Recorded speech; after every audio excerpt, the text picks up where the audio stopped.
The Right Livelihood is Pal Buddhist School's cooking competition. It helps all students develop a greater understanding of their own culture, as well as greater appreciation for the sacrifices their parents have to make every day. Through preparing dishes for parents and teachers, our students develop compassion, gratitude, and selfless joy while building skills necessary for everyday life.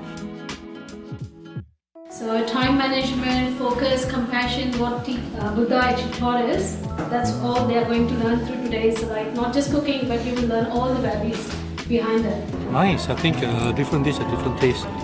Although there's similar ingredients, similar recipe, but I guess that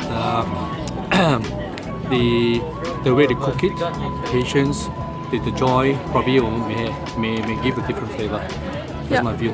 I really enjoy tasting. It's really nice. All of them so good. Why are you proud of him? Because he cooked the food and it looks really nice. We feel a very close connection with what the school has organized.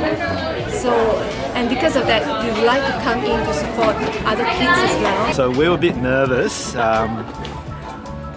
I think we cotton wool our kids so much that he's never done any cooking. This is really good life skills that we want him to learn. This is it's fantastic that in our practice run, Michael's younger brother and sister, they all got involved as well. We were kind of, it was really exciting. It was a very good experience. For the whole family. Now I can appreciate how much he's done for me. He follows the order now. Like he does his task well, and he's committed to getting the work done properly and precisely, like as advised.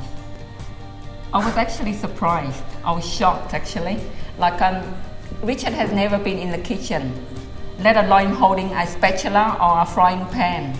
Tiani has shown a lot of discipline and self-composure during her time during this competition, and I think that's something that as a mother I'm very proud of.